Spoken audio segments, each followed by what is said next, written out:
Video ini merupakan bagian dari kuliah anatomi dan fisiologi sistem kardiovaskular. Pada video ini, saya Dian akan membahas mengenai jantung. Video ini akan terbagi menjadi beberapa bagian. Pada bagian kedua ini, kita akan membahas mengenai peran jantung sebagai pompa ganda. Jantung disebut sebagai pompa ganda karena sisi kiri dan kanan jantung memompakan darah ke dua sirkulasi yang berbeda. Jantung kanan memompakan darah ke sirkulasi pulmoner, dan jantung kiri memompakan darah ke sirkulasi sistemik. Sirkulasi pulmoner disebut juga sebagai sirkulasi paru. Sirkulasi paru dimulai ketika jantung bagian kanan, yaitu atrium kanan, menerima darah dari vena cava superior dan vena cava inferior. Atrium kemudian meneruskan darah ini ke ventrikel kanan, dan ventrikel kanan akan memompakan darah menuju ke paru-paru. Sehingga darah yang miskin oksigen ini akan dipertukarkan menjadi darah yang kaya akan oksigen. Darah yang kaya oksigen ini akan dibawa ke jantung kiri, tepatnya di atrium kiri, oleh vena pulmonalis. Dari atrium kiri, darah akan diteruskan ke ventrikel kiri, dan kemudian akan dipompakan keluar dari jantung menuju ke seluruh tubuh atau sirkulasi sistemik melalui pembuluh darah aorta. Setiap saat, jantung memompakan darah ke dua sirkulasi ini. Sirkulasi sistemik dan sirkulasi paru memiliki strok volume yang sama. Strok volume adalah volume darah yang dipompakan keluar dari ventrikel pada setiap kali jantung berkontraksi. Keduanya juga memiliki frekuensi denyut per menit yang sama, dan periode sistolik dan diastolik yang sinkron. Periode sistolik adalah periode pada saat jantung berkontraksi, sementara periode diastolik adalah periode pada saat jantung mengalami relaksasi. Selain itu, pembukaan dan penutupan katup-katup jantung yang terlibat dalam sirkulasi paru maupun sistemik terjadi hampir bersamaan. Perbedaan antara sirkulasi paru dan sistemik selain dari organ yang dituju oleh kedua sirkulasi ini adalah pada tekanan jantung pada saat berkontraksi dan saat berelaksasi. Sirkulasi sistemik memiliki puncak tekanan sistolik sebesar 120 mm/Hg, sementara pada sirkulasi paru, puncak tekanan sistoliknya lebih rendah, hanya 25 mm/Hg atau mm air raksa. Begitupun dengan tekanan diastolik pada sirkulasi sistemik yang jauh lebih tinggi dibandingkan dengan tekanan diastolik pada sirkulasi paru. Hal ini disebabkan karena sirkulasi sistemik memiliki resistensi atau tahanan yang jauh lebih tinggi dibandingkan dengan resistensi atau tahanan pada sirkulasi paru. Resistensi yang tinggi pada sirkulasi sistemik menyebabkan ventrikel kiri harus berkontraksi lebih kuat untuk menghasilkan gaya untuk mendorong darah di dalam sirkulasi sistemik. Karena itu, dinding ventrikel kiri jauh lebih tebal dibandingkan dengan dinding ventrikel kanan. Ujilah pemahamanmu mengenai sirkulasi sistemik dan sirkulasi paru dengan menjawab pertanyaan berikut ini. Sebutkan asal darah, vena yang membawa darah kembali ke jantung pada kedua sirkulasi, sisi jantung yang terlibat, katup-katup yang terlibat, serta organ yang menjadi tujuan dari sirkulasi sistemik dan sirkulasi paru. Tuliskan jawabanmu dan post jawabanmu di forum diskusi. Bagaimana jantung bekerja memompa darah?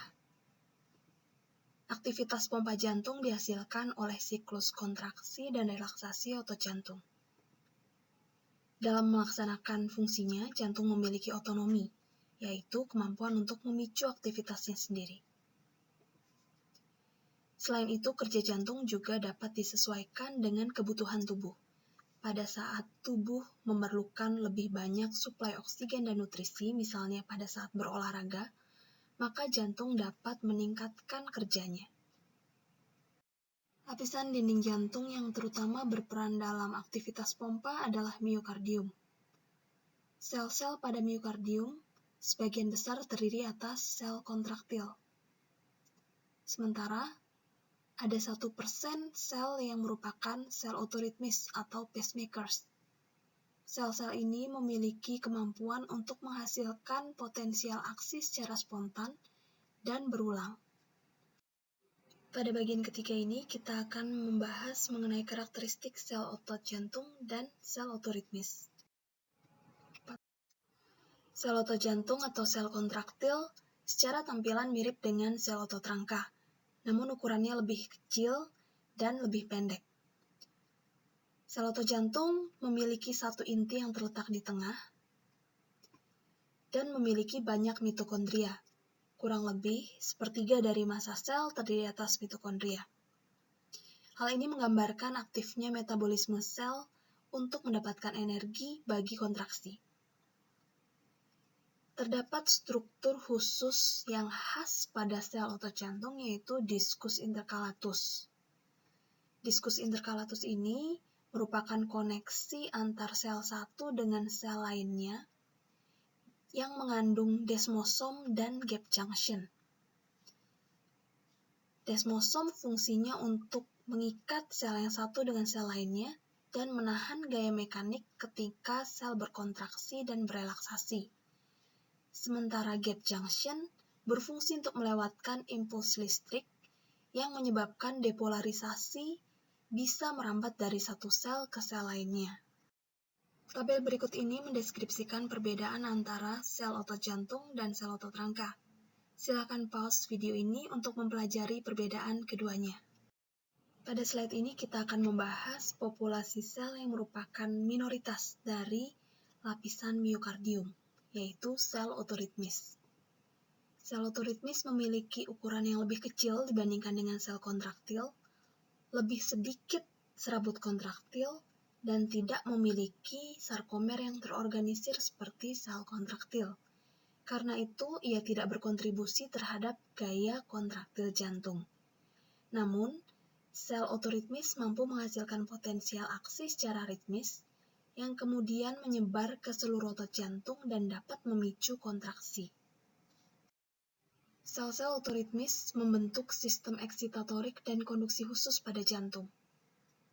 Sistem ini terdiri atas nodus sinoatrial atau nodus SA, nodus atrioventrikular atau nodus AV, berkas His atau bundle of His, dengan cabang kanan dan cabang kirinya, serta serat-serat Purkinje.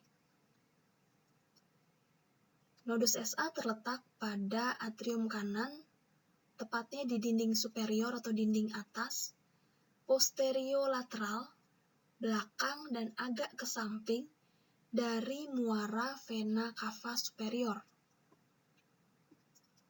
Sementara nodus AV berlokasi di lantai atrium kanan, pada dinding posterior atrium kanan, tepat di belakang katup atrioventrikular. AV node ini merupakan satu-satunya jalur penghantaran impuls listrik dari atrium ke ventricle. Karena atrium dan ventricle ini dipisahkan oleh suatu jaringan ikat fibrosa yang tidak dapat mengantarkan arus listrik. Sehingga untuk dapat mengantarkan arus listrik dari atrium ke ventricle, maka arus listrik tersebut harus melalui nodus AV. Bundle of His atau berkas His terdiri atas serabut-serabut Purkinje yang memiliki kecepatan penghantaran impuls paling cepat, yaitu 4 meter per menit. Berkas ini terletak dalam septum interventrikular, yaitu sekat pemisah antara ventrikel kiri dan ventrikel kanan. Berkas His ini akan bercabang menjadi 2, berkas His kanan dan berkas His kiri.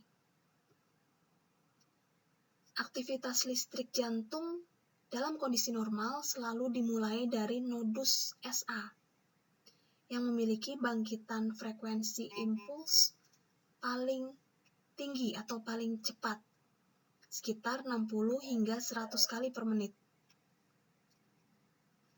Serat-serat pada nodus SA ini berhubungan langsung dengan serat otot atrial, sehingga potensial aksi yang dimulai dari SA node akan dengan cepat menyebar ke seluruh dinding atrium, tidak hanya atrium kanan tetapi juga ke atrium kiri.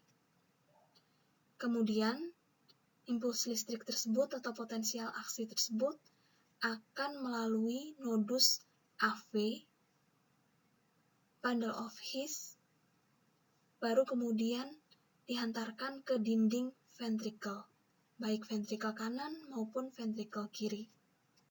Ini adalah bagian akhir dari video kedua mengenai anatomi dan fisiologi jantung. Pada video ini kita sudah membahas mengenai peran jantung sebagai pompa ganda, perbedaan sirkulasi sistemik dan sirkulasi paru, karakteristik sel otot jantung dan sel otoritmis, serta sistem eksitatorik dan kondisi khusus pada jantung. Pada video berikutnya, kita akan membahas mengenai mekanisme terbentuknya potensial aksi pada sel otoritmis, mekanisme perambatan potensial aksi, dan pembentukan potensial aksi pada sel otot jantung.